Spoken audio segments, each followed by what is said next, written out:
నమస్తే అన్న. ఎటు వెళ్తురు పొద్దు పొద్దుగాల? చిన్న కార్యక్రమం ఉంటే వెళ్తున్నాను. ఏం పని చేస్తుండ్రే? నేను స్కూల్లో పనిచేస్తాను. స్కూల్లో ఏం పని చేస్తారా? నేను అసిస్టెంట్ జనరల్ ఇన్ఛార్జ్ చేస్తాను స్కూల్లో, కార్పొరేట్ సెక్టర్లో. రాలే ఇంకా హాలిడేస్ రాలే అన్న పిల్లలకి? హాలిడేస్ అన్న, పిల్లలకి హాలిడేస్. ఏం చేస్తాను ఇప్పుడు ఈ సమ్మర్ హాలిడేస్లో? మీరేం చేస్తారు? ప్రస్తుతం అయితే మోడీ కోసం పనిచేస్తున్నాను. ఈ 2 months కాలం, ఈ 1 month కాలం ఆయన కోసం 13 వరకు మోడీకి ఓటేయమని చెప్తున్నాను అందరు కలిసిన వాళ్ళందరూ. అదే పని ఇక అదే పని అండి. అంటే ప్రతిసారి ఎలక్షన్ అప్పుడు ఇదే పని, హాలిడేస్ ఉంటే ఇక మోదీ కోసం. అంటే ప్రతిసారి కామన్ గా ఎక్కువ మంది పని చేయకపోయేటోళ్ళన్న బీజేపీ అంత తెలంగాణ, కానీ ప్రస్తుతం ఈ దేశం అంతా అయితే మోడీ ఫోబియా ఎక్కువ జనాలు. అంటే నేను కూడా చాలా మంది నల్గొండ కాంగ్రెస్ అడ్డా అంటారు కదా, ఆ కాంగ్రెస్ లీడర్లే చాలా మంది ఇప్పుడు మోడీ కోటేమని చెప్తారు. కాంగ్రెస్ వాళ్ళు కూడా చెప్తారు. కాంగ్రెస్ వాళ్ళే చాలా మంది, మా కాలనీలనే కాంగ్రెస్ వాళ్ళు, చుట్టుపక్కల నల్గొండ జిల్లాలో ఏ కాంగ్రెస్ వాళ్ళని కలిసినా ఇది దేశం కోసం జరిగే ఎన్నికలు, మోడీకి వేయాలి రాబాయ్, మీ పార్టీ కోటేస్తాను రాబాయ్ అన్నట్టుగా మాట్లాడుతున్నారు. మీకెందుకు అంత ప్రేమ మోదీ అంటే?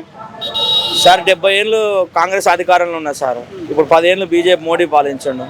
ఒక స్కామ్ లేదు సార్, అంతకన్నా ఎక్కువేం చెప్పాలి సార్. ప్రపంచ దేశంలో మోడీని ప్రపంచంలో ఒక దేశానికి రాని దేశాలు ఈరోజు మోడీ రాక కోసం దేశ ప్రధానులు, అధ్యక్షులు వచ్చి ఎదురు నిలబడతారు సార్. ప్రపంచంలో భారతదేశ కీర్తిని దాటింది సార్. నేను నమ్ముతున్నా సార్, ప్రస్తుతం అమెరికాకో లేకపోతే ఇంకో దేశానికి పోతే మనం వీసాల కోసం ప్రయత్నం చేస్తున్నాం. కానీ మోడీ లాంటి వాడు ఇంకొక 10 ఏళ్ళు, బీజేపీ లాంటి పార్టీ ఇంకో 20 ఏళ్ళు అధికారంలో ఉందనుకో దేశంలో, భారతదేశం వీసాల కోసం ప్రపంచ దేశాలు ఎదురు నిలబడే పరిస్థితి వస్తుంది సార్ కంపల్సరీ. మోదీ మొత్తం దేశాన్ని నాగా చేసేయని చెప్తా ఉంటారు కాంగ్రెస్ సార్. అంటే కాంగ్రెస్ వాళ్ళు ఏ స్కామ్ చేయలేదు, 2G 3G 4G 5G గాల్లో కూడా కుంభకోణం చేసిండు.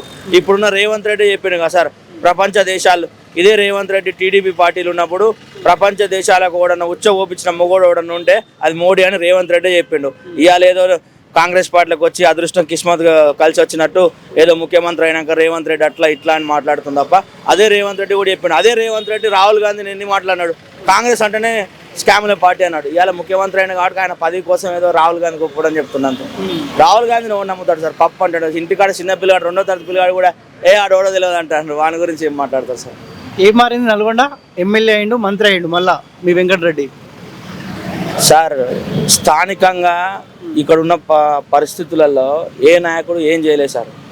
ఏ నాయకుడు కూడా వేసిన రోడ్లు ఇవన్నీ కూడా జనాలకి ఏంటంటే ఇవి కేంద్రం నుంచి వచ్చే నిధులే బేసికల్గా సార్. ఈ రోడ్లు ప్రస్తుతం ఇంతకుముందుకు 20 ఫీట్ల రోడ్డు ఉండే, ఇప్పుడు 40 ఫీట్ల రోడ్డు అయింది సార్. ఇంకొన్ని రోజులు అయితే ఇంకొక గవర్నమెంట్ వస్తే మళ్ళీ నెక్స్ట్ ఇంకో గవర్నమెంట్ వస్తే ఇంకో 20 ఫీట్లు. ఇది కాదు సార్ కావాల్సింది. ముఖ్యంగా ఇప్పుడు రాష్ట్రానికి ఎమ్మెల్యే మళ్ళీ అయినా మంత్రి అయినా సార్ నిరుద్యోగులకు ఉద్యోగాలు కావాలి సార్. నిరుద్యోగులకు నిరుద్యోగ వృత్తి వద్దు సార్, అర్థమైంది సార్. 200 యూనిట్లు కరెంటు ఫ్రీగా ఇస్తా అంటాను సార్. నా ఇంట్లో నాకు మంచి ఉద్యోగం ఇవ్వండి సార్. 200 యూనిట్లు నువ్వు కట్టేది సార్, నేనే కట్టుకుంటా కదా సార్ ఉద్యోగం. నాకు అంటే నాలాంటి యువకులకు మంచి ఉద్యోగం ఇస్తే నేనే కరెంటు బిల్లు కట్టుకుంటా కదా. నువ్వు 200 యూనిట్లు ఫ్రీగా ఇచ్చేదేంది? నువ్వు మా మహిళలకు 2500 ఎందుకు ఇచ్చేదేంది? మహిళలు ఈ ఉచిత పథకాల వల్ల ఉపయోగం ఏంటి సార్?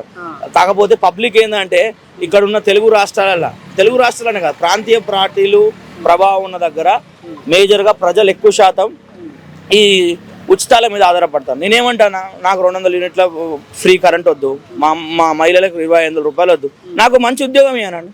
నాకు నెలకు 1,00,000 రూపాయలు సంపాదించే ఉద్యోగం ఇవ్వనండి. నాకు నిరుద్యోగ వృత్తి ఎందుకండి 3000 రూపాయలు? ఇప్పుడు ఏమంటుంది తెలుసా, 14 సీట్లలో గెలిపిస్తే 6 గ్యారెంటీలు అమలు అవుతాయి అంట. అదే అంటున్నా సార్, మహిళలు ఉచిత బస్ ఇస్తాను సార్. ఏం టైం పాస్ కాక మహిళలు ఓ రోజు యాదగిరి రూట్ పోయిస్తారు, ఓ రోజు ఆడికి పోతారు సార్. దానివల్ల ప్రయోజనం ఏంది? ఏమైనా ఉద్యోగం వస్తుందా? వాళ్ళ కుటుంబానికి ఏమైనా పూట గడుస్తుందా? మహిళ 2500 ఇస్తా అంటాను సార్. ఏమవుతుంది సార్? చూలేదా సార్, కేసీఆర్ పెద్ద కొడుకు వచ్చి 3000 ఇచ్చాను, చిన్న కొడుకు వచ్చి 4000 ఇస్తున్నాడు. అప్పుడు 3000 కోసం అవ్వ నాయన ముసలోడు ఇద్దరు కొట్టుకురు, నీకు వచ్చి నాకు రాలేదని రేపు ఇంట్లో ఉన్న వాళ్ళందరూ అనుకుంటారు. దానివల్ల ఉపయోగం ఏంటి సార్? ముసలోడు 4000 ఇస్తా అంటారు. రోడ్డు మీద నిలబడి వయసు మీద ఉన్నోడు, దేశం కోసం పనిచేయాల్సినోడు, వాడు ఉద్యోగం చేసి వాడి కుటుంబాన్ని నిలబెట్టాల్సినోడు ఏ ఉద్యోగం లేక ఇంట్లో కూర్చుంటాడు. దానివల్ల లాభం ఏంటంటే 6 గ్యారెంటీలు ఏం అమలు చేస్తాడు? ఇట్లనే అన్నాడు సార్. నాకు భూమి ఉన్నది, నాకేం చెప్పిండు, నేను ఎలక్షన్ పోయేటప్పుడు కేసీఆర్ 1,00,000 రూపాయలు రుణమాఫీ చేసిండు.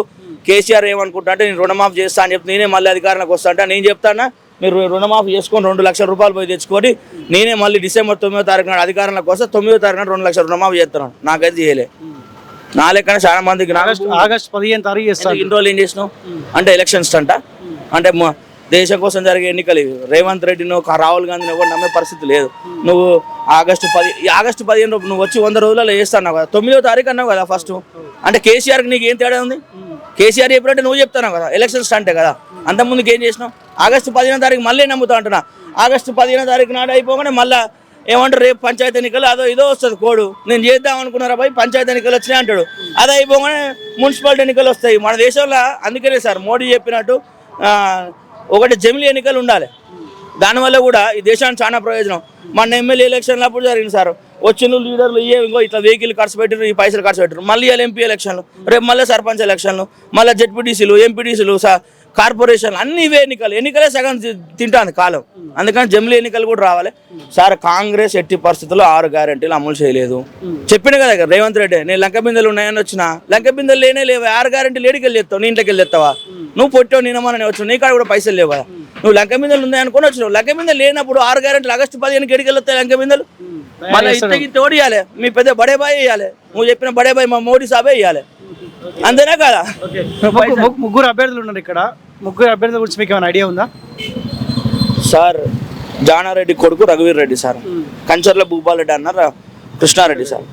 బేసికల్గా కుటుంబ పదవులు వద్దు సార్. అంటే పోటీ చేస్తాను అనొచ్చు, రాజకీయంగా పోటీ చేస్తాను, ప్రజాస్వామ్య దేశం, నేనైనా పోటీ చేయొచ్చు, నువ్వైనా పోటీ చేయొచ్చు, ఎవరైనా పోటీ చేయొచ్చు. అంటే ఇదే ఈ తెలంగాణలో ఈ నల్గొండ జిల్లాలో ఇంకెవ్వరు లేరా సార్ కాంగ్రెస్ పార్టీలో? నీళ్ళే లేరా? జానారెడ్డి కొడుకే ఉండా? ఆల్రెడీ చిన్న కొడుకు ఎమ్మెల్యే పదవి ఇప్పించినావు కదా మొన్న, మళ్ళీ పెద్ద కొడుకు ఎంపీ పదవా?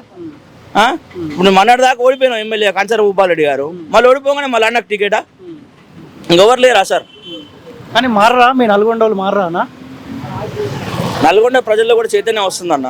నేను చెప్తున్నా కదా, ఈసారి కాంగ్రెస్ వాళ్ళు కూడా బీజేపీ కోటేస్తారు అంటే మారుతున్నట్టే కదా. నువ్వు అంటున్నావు కదా మీ నల్గొండ వాళ్ళు మారరా అని. మారుతున్నారు, మోడీ కోసం మారుతారు అన్న. ఈ దేశంలో ప్రస్తుతం ప్రపంచంలోనే ఓ ట్రెండింగ్ బ్యాక్ ఒక మనిషి ఎవరన్నా ఉందంటే అది మోడీ అన్న. ఆయన మోడీ వ్యక్తి కాదు, శక్తి.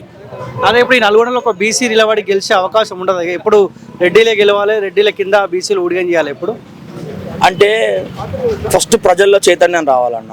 ఇక్కడ ఏంటంటే ఇప్పుడు బీసీ దగ్గర పైసలు లేవన్నా. నువ్వు నిజం చెప్పన్నా, ఒక మీడియా విషయం పక్కన పెడితే డబ్బులు లేకుండా రాజకీయం చేసే పరిస్థితి తెలుగు రాష్ట్రాల్లో ఉందా? లేదు. ఒక సామాన్యుడు డబ్బులు ఖర్చు పెట్టలేకపోతాడు కాబట్టి రాజకీయాల్లో సామాన్యుడు రాలేకపోతాడు అన్న, అది పరిస్థితి. సో ఇక్కడ బీసీ కాదన్న, ఎవరైనా రావచ్చు, ఎవరైనా గెలవచ్చు, ప్రజాస్వామ్య దేశం, ఎవరైనా ఎవరు పడి.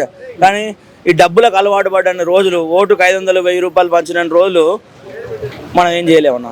ఇప్పుడు కూడా అంటాను, ఈ ఎంపీ ఎలక్షన్స్లో ఇంతకుముందు డోర్ టు డోర్ ప్రచారం చేస్తే ఎక్కువ 7 నియోజకవర్గాలు క్యాండిడేట్ డోర్ టు డోర్ ప్రచారం చేసి నా పార్టీ కోటి, నా పార్టీ, దీనికి కూడా డబ్బులు ఇస్తారంటాను. ఇప్పుడు దీనికి కూడా డబ్బులు ఇస్తే నేను అంటున్నా, ఇప్పుడు మోడీ కోటేస్తారు సార్, కాంగ్రెస్ లేదు, దేశం కోసం జరిగే ఎన్నికలు అన్న.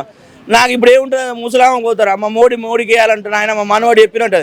మనవాడు లేనప్పుడు చూస్తారు, పోయి 500 ఇస్తారు, అమ్మ చేయకూడతాడు, పాపం తాకుతారు అని, సొమ్ము తినరా అని ముసలోళ్ళు అనుకుంటా. ఇది సమాజంలో నడుస్తుంది. ఇప్పుడు ఎంపీ ఎలక్షన్ కూడా పైసలు వంచడానికి రెడీ అవుతారా? కొన్ని కాంగ్రెస్ పార్టీ వాళ్ళు ఎంపీ ఎలక్షన్లో ఖచ్చితంగా వాళ్ళ రేవంత్ రెడ్డి ఇప్పుడు ఒక ఆయన ఏమంటాడు, భువనగిరిలో కోమటిరెడ్డి బ్రదర్స్కి ఉత్తమ్ కుమార్ రెడ్డికి పోటీ అంటాడు, ఎవరికి పోటీ లేదు అంటాడు. వీళ్ళిద్దరు పోటీ పడతాను. ఏం పోటీ పడతారు? నాకు మెజార్టీ వస్తాను, నీకు మెజార్టీ వస్తాను. మరి ఏం చేయాలి? అప్పుడు కోమటిరెడ్డి ఇంట్లోకి వెళ్ళి 100 కోట్లు, ఉత్తమ్ కుమార్ రెడ్డి ఇంట్లోకి వెళ్ళి 100 కోట్లు తెచ్చి పంచాలి. పంచానికి గెలవాడు. కానీ అవకాశం ఉంటుందన్నా ఈ నల్గొండ కాంగ్రెస్ కంచుకోట అంటారు, అటువంటి పరిస్థితుల్లో ఇక్కడ బీజేపీకి అవకాశం ఉంటుందా? అయితే కాంగ్రెస్ కంచుకోట సార్ గతంలో 2014 మొన్నటి దాకా 2000 ఇప్పుడు 24 ఎలక్షన్లు రాకముందు వరకు కూడా 23 మన ఎలక్షన్ జరిగినప్పుడు ఇది తెలంగాణలో టీఆర్ఎస్ కంచుకోట అన్నారు. 12 సీట్లకు గాను 11 సీట్లు టీఆర్ఎస్ గెలిచింది సార్. ఇప్పుడు ఏమైంది, మళ్ళీ కాంగ్రెస్ అధికారంలోకి వచ్చేసరికి ప్రజలు చాలా తెలియకలోడు సార్, ఎవడు అధికారంలో ఉంటాడో తెలుస్తుంది వానికి. అర్థమైనా సార్? మీరు అన్నట్టుగా ఇది కాంగ్రెస్ కంచుకోటగా సార్, కాంగ్రెస్ కంచుకోటలో బీజేపీ గెలుస్తున్నారు. మొన్నటి దాకా ఏం సార్ 2000 టీఆర్ఎస్ గెలుస్తుంది కాబట్టి 12 సీట్లకు 11 సీట్లు టీఆర్ఎస్ అని గెలిపించారు. ఇలా అదే పార్టీ కాంగ్రెస్ గెలుస్తుంది అనుకుంది కాబట్టి 12 సీట్లకు 11 సీట్లు మళ్ళీ టీఆర్ఎస్ పార్టీకి, ఇప్పుడు కాంగ్రెస్ పార్టీకి ఇచ్చింది. రేపు కూడా దేశంలో మోడీ గెలుస్తారు అనుకుంటారు కాబట్టి ఖచ్చితంగా ప్రజలు, నల్గొండ ప్రజలు కూడా మోడీ కోటేస్తారు. ఈ దేశం కోసం జరిగే ఎన్నికలు కాబట్టి మోడీ ఖచ్చితంగా కోటేస్తారు.